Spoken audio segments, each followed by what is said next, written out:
Okay, we are recording. So hello. This is the Trauma First Aid Kit, episode 1. You are many listeners, I'm sure, are joined by Oliver. Yes, I'm Oliver. You might remember me from Don't Freak Out, Here's Buddhism on Spotify, but probably won't.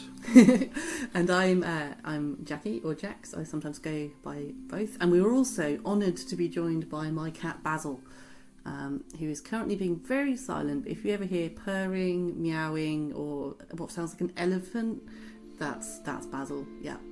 And we're doing this in our living room in Norwich, and hoping it all gonna work out. This is the first one we've done, and yeah. And there's, what I was going to say was there is also some building work going on next door. So if you hear the occasional reversing engine or my scream of frustration, then just go with it. We think they're having their sandwiches at the moment, so we're okay for a while.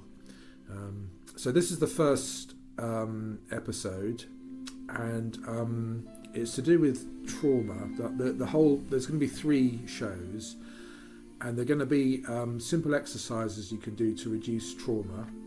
And we were thinking about helping people maybe who fled Ukraine and have had traumatic experiences, but it can do with any. It can deal with any sort of trauma, really, however mild or severe. That's Basil sneezing. Yeah, bless you. And I mean, I would extend that to grief as well. And it's a form of trauma in a way, isn't it? You know. I mean, there's no one who hasn't lost someone, and most people have had some sort of trauma. So I'm hoping it will help people in Ukraine, but lots of other people as well. And like I say, this is the first one of 3, and we're hoping it's going to be good. Yeah, and I think also, we've both, as you were saying, most people have been through traumas. We've both been through traumas, so we're going to draw on a bit of our own experiences and a bit of, obviously, you've got your Buddhist wisdom and your knowledge and experience. We've both had bits of counselling and things, so obviously, if you're in real distress and real trouble, talk to professionals. Yes. But maybe this might, be useful for you. Yes, I mean there is a Buddhist sutta or teaching where a mother loses her child, and she goes to the Buddha for advice, and he says go around all the households in the village and find someone who hasn't lost someone, and she does, and every household that she visited, someone had died and they'd lost someone, and she went back to the Buddha, and in a way it made her feel not alone, I suppose, really, because I think trauma and grief can make you feel very alone in the world, and maybe that's something we could say, is that you don't need to feel alone, because it's very common. Unfortunately. Yeah.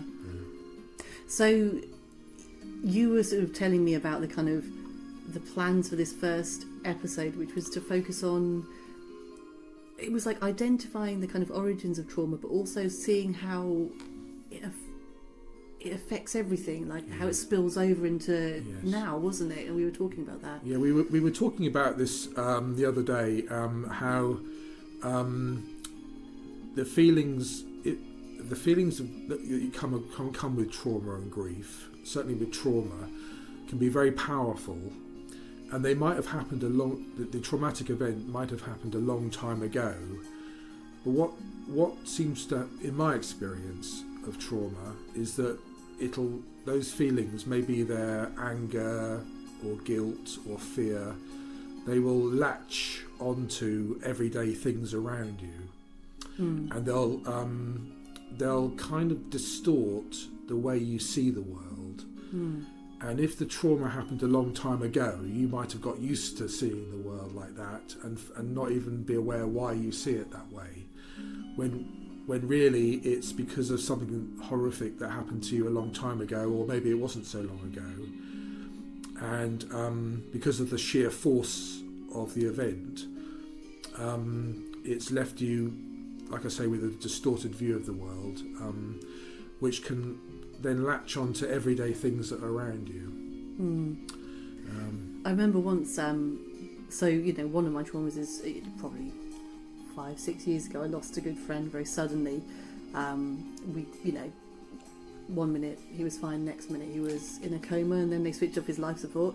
And what I remember, probably, well, it would be about a year later after his death, I was at a friend's house. 2 or 3 of us, we were having a couple of drinks, joking away, laughing away, and I was feeling really down and really kind of just negative. And my friend said, well, you know why that is? And I hadn't realised. And it wasn't the exact, 365 days after his death, but it was about that time, and I hadn't realised. And I think that's almost, I remember that was one of the times when I kind of, because I think I hadn't realised how sometimes, because I don't remember dates exactly, I'm useless as that. So I thought, well, if I don't remember the anniversary, then why would I, if I'm not even actively thinking, oh, that's the day my friend died, why would it get me down? But it did. My other friend realised that it was oppressing me, and I hadn't even been aware of it. And then it was actually useful him pointing that out, because I think sometimes, I don't know if you find this, but I find that sometimes, you feel down, and if you don't know why, my brain tries to find reasons. So it dredges up things from the past, or it gets annoyed with the man reversing outside, and it gets over annoyed about these little, like you were talking about latching on. The feeling is there, and my brain is trying to find a reason for it, maybe. So it sounds like you got anger, maybe latching onto things. And the anger, maybe you're angry with what happened, and it's manifesting itself as irritation, because guilt manifests itself as shame. Maybe anger manifests itself as irritation, latching on to every little things around you. Fear, anxiety. You see, because I noticed when COVID hit, it was a while ago now.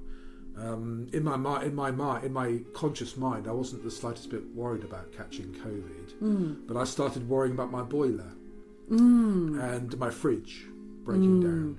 And I even thought at one point, it got very bad, this anxiety. I was checking the boiler, the pressure gauge every day, and I actually thought if I became a plumber, I would then sort it all out. I would have no fear left. And of course, it's ludicrous because it wasn't the well, boiler. it's a lot of training to do. Well, partly because I'm not very good at DIY, but also it was the COVID that was causing it. It was the fear of catching COVID and dying, maybe, and the isolation. It wasn't anything to do with the boiler, but it was latching on. So the fear was causing anxiety about something that was right near me in everyday life that I could that I was experiencing. Yeah, and I mean, I get that on kind of, much more trivial things. But let's say I'm starting a new job the next day, or, me in the gig economy, I do millions of different things, and so there's a lot of, new first time for this tomorrow, and I will, like you talk about the anxiety latching onto things. I'm actually anxious about the job, but then I kind of get anxious about, have I switched on my alarm, or have I? And I'll sort of turn on my light constantly just to check I've switched off my alarm and things. And I think the thing I wonder is because we sort of, I think what we're saying is what's useful about being able to work out what the true cause of your emotions is. And sometimes things are stressful, sometimes things are just bad. But if you kind of work out that actually it's about something else, then you can properly address it, or then you can understand it.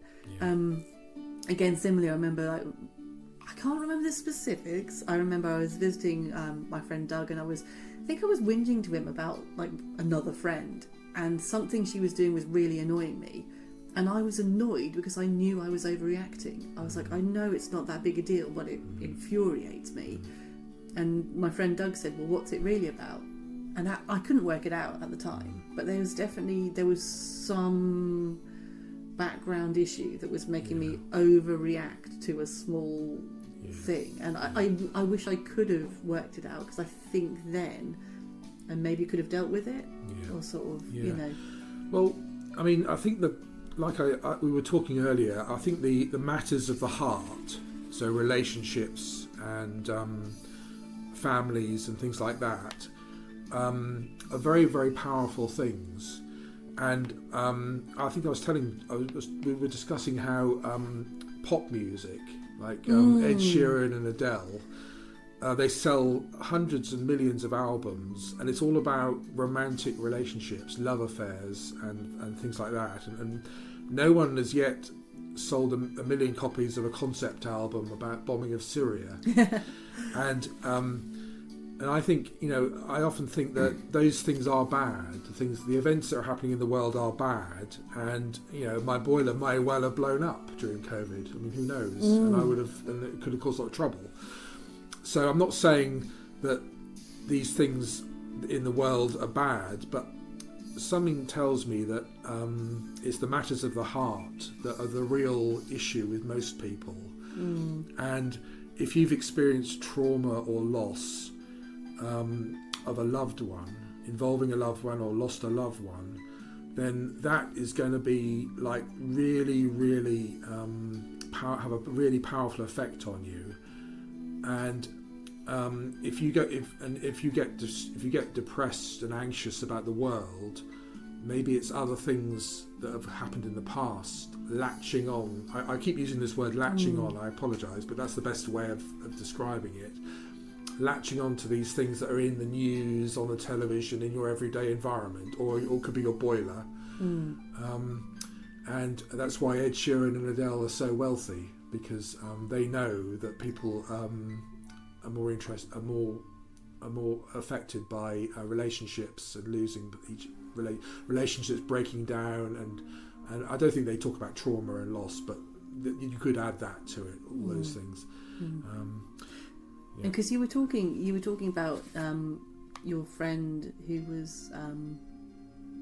was kind of had all these kind of background things that affected her now. Yes. And you were saying about how you could see the patterns in her. And because what happens is if you experience trauma, so for example, if you witnessed something that was horrific, that wasn't fair in your mind, then it will affect the way you see the world. And there might be a little gap for a while, but this is what's called post-traumatic stress syndrome.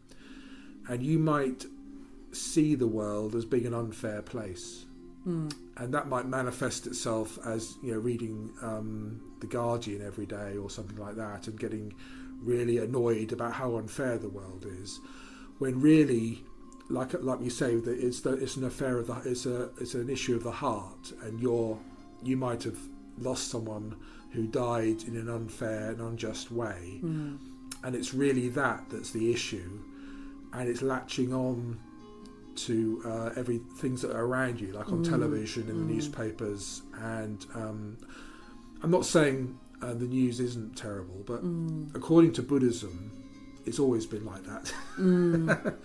I have a friend who's always a Buddhist friend who's always saying how terrible the government are and it can't go on and all this. But according to Buddhism, which is, I'm a Buddhist, by the way, I didn't say that, did I? According to Buddhism, there's always greed, hatred and delusion in the world, and there always has done and there always will be.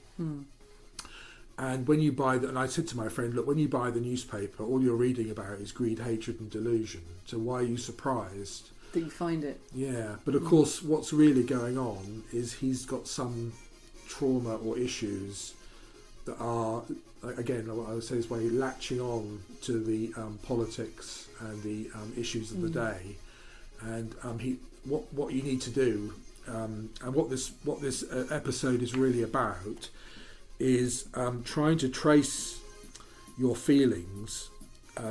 You can just start by noticing what feelings you tend to have predominantly and noticing the patterns. So it might be guilt when if you buy yourself a nice type of coffee or something, you've treated yourself and you feel guilty, but you always feel guilty whenever you do anything nice. Or you find you get really angry and irritated by say when you hear about migrants coming to the country or something like that, or you have a lot of anxiety and fear over things that are way out of control. What this episode of the podcast is about really is trying to trace these feelings back to where they really come from. So what's it really about? Where is it really coming from? and what's caused you to view the world in this distorted way. And like I was saying to you, Jax, you might have had these feelings for years and even decades, and forgotten entirely about what the event was that caused it. Yeah, because it's in your subconscious. And also, I think I was telling you, there might be some resistance to changing those feelings, because they're a part of who you are. You might think, well, no, that's me, I'm an anxious person, or no, that's me, I'm an angry person.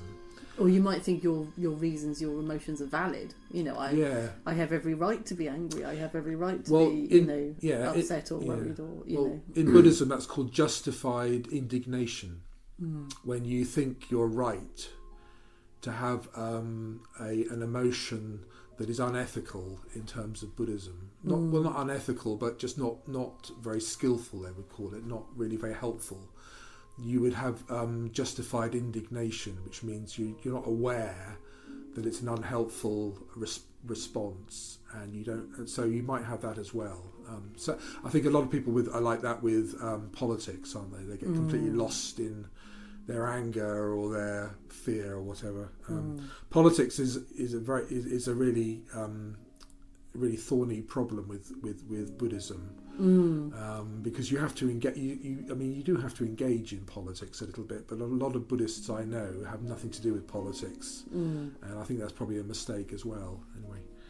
Oh yeah, such a kind of tangled nightmare, isn't it, politics? And to take it back to kind of just something much more superficial, but I just was thinking again about how, like, sorry, Basil's just watching you lift up your cup there. He thought it had milk in it, but it doesn't. Yeah, I'm sitting being watched by a black cat with a white collar. Yeah. Called Jasper. Basil, he's called Basil. Sorry, Basil. Honestly, so rude. Basil, what do you think? He's My apologies, Basil. He's gone and sat next to me now. Yes, he's insulted. Very, very annoyed. He's insulted.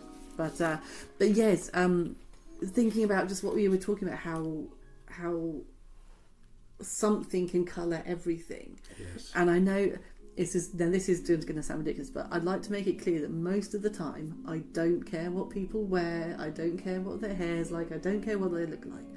But when I'm in a bad mood for whatever reason, so let's say I'm upset about something else, or I'm tired, or I'm stressed, let's say I've got loads of work on and I'm really, really, really, really stressed out, I will walk along, and I'm sorry to everyone I meet in the street, and I'll, in my head, I'll be like, what are they wearing? Ugh, look at her hair. Ugh. And I'm not that. I don't care. I'm not that kind of person. But when I'm stressed about something else, like you were saying about how it latches onto other things, and that's that's sort of short-term stress. But I think trauma is the same thing in that it creates this emotion that then colours everything else, or can colour other things, maybe. Well, I think what could be happening there is ill will. They call it in Buddhism, ill will, which is one of the hindrances. So it's actually one of the hindrances to meditating, but it is actually one of the hindrances of your whole life. There are several of them: doubt, indecision, sloth, and torpor. But I won't go into that. But ill will can be having self-hatred. Now, when you've experienced trauma, if you feel that you should have acted in a way that would have stopped that trauma, you can have and you have guilt. That means you can have self-hatred, and it's very, very common in the West. Self-hatred. The media doesn't help, because we're constantly bombarded with images to make ourselves feel bad about ourselves. So we go out and go shopping, to buy things, exactly. To buy things to make ourselves be better, which doesn't work. But again, if you can trace your self-hatred back to its root and the trauma, and understand where it comes from, you can change the relationship you have with yourself. And I'm not saying we can all go around with self-love. By the way, that's different to narcissism. It's not narcissism, self-love. It's something totally much better, much more healthy. but you can change the way you feel about yourself, and that your relationship with yourself is the most important relationship you can have. I mean, I know it sounds a bit corny, but it really is. You can't really love someone else properly unless you love yourself to some extent. And trauma is terrible for this, because time and time again, you might say, I wish I'd done this when my friend, this happened to my friend or something, and when I witnessed it. And you're constantly beating yourself up about it for years and years and years, and feeling guilty about all sorts of things. And it's ill will, which can come from self-hatred. And again, look, this podcast is all about exploring where those feelings come from. And when you there is what I'll say is these feelings might have been around for years and even decades, and when you start to explore them and go back and find where they come from, you might go back in time to when the trauma actually occurred and be right back in that moment again. And it's a very, very powerful experience. And don't be scared, because this is all part of the healing. And what I would do is, if you're overwhelmed, I would go and see a close friend or maybe a counsellor, because once you're in touch with the trauma in that, and if it's a severe trauma, then that is when the counsellor or the good friend can step in and help you, and that's when you can fix it. Because I think it's about identifying it and then facing it, and then you can't fix a machine if you don't know what's wrong with it. We're not machines, but it reminds me a bit of, I was bullied at secondary school. I think a lot of people were, and I don't remember most of it. I remember just feeling like I was walking through a blizzard for about 5 years, just constantly braced for impact. But that's more of an emotion than a knowledge, and like I say, I don't remember most of it, don't remember much of it. But I remember when I was at university, I started writing. I wrote a kind of short story, and it was inspired by these memories of the bullying, or the few I had. And like you say, it was really difficult because I dragged up these memories that I'd suppressed for a long time.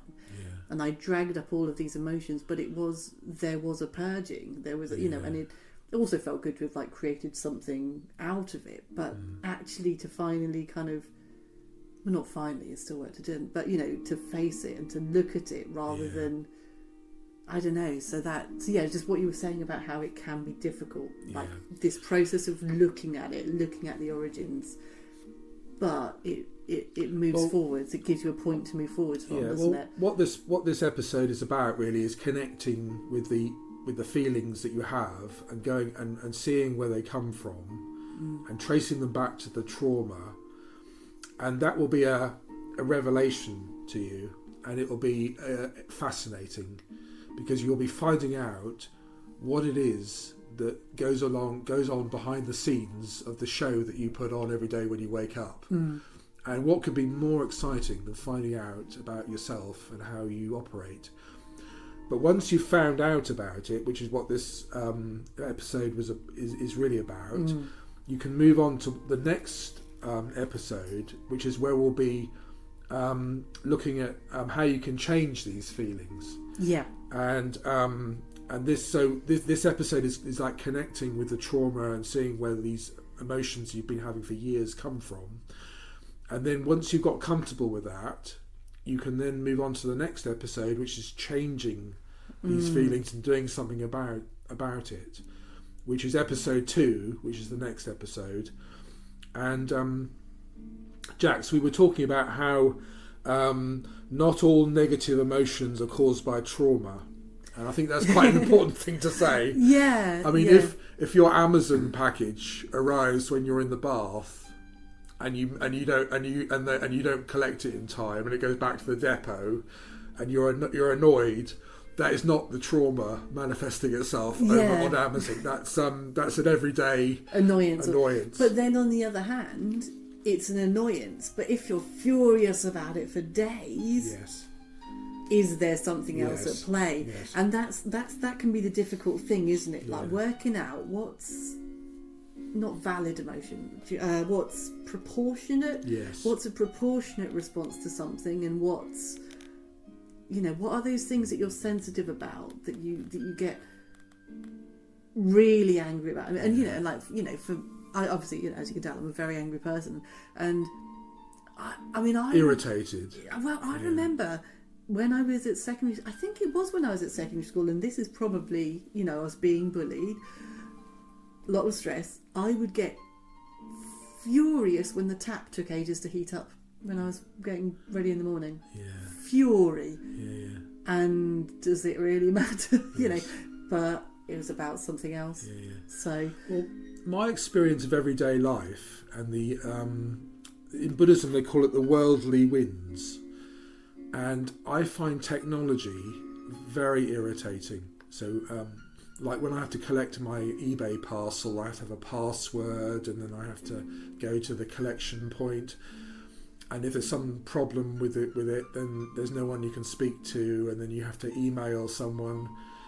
We have endless passwords, and I find the internet very irritating. But anyway, there are things that the Buddhists call the worldly winds, which are things that we have to deal with in life, which cause us negative emotions or bad mental states, as they would call just the frustrations. But I would frustrations of life. I would like, Jasper's just come to join us on the table as we're finishing. But I would like to end by just saying you'll be surprised at how much of your negative emotions trauma and bad experiences do cause. How much it does affect. I think you'd be surprised. And just remember Ed Sheeran and Adele selling all those millions of albums about breakups of relationships, and nobody being interested in buying an album about your Amazon parcel had to be redelivered or about anything like that. So that's and I might just quickly kind of say, Oliver, what would you say if someone was wondering, is trauma affecting my responses to things? Is there anything you'd think they could look out for to try and work out, is it just the thing that's happening, or is there something behind it? Well, I think you know deep down inside. I think you know. I think deep down you know when you're overreacting to something, and you could ask your friends to point out to you when they notice that you're overreacting to things, and you could keep a diary, and you could rate your reaction to things on a scale of 0 to 10, and then maybe do how big a deal was the actual thing. And when you notice 10. You feel like guilt 10 when you buy a nice cup of coffee, and then obviously you can see that you have a lot of guilt issues. If you get very, very angry or irritated, say 9 out of 10.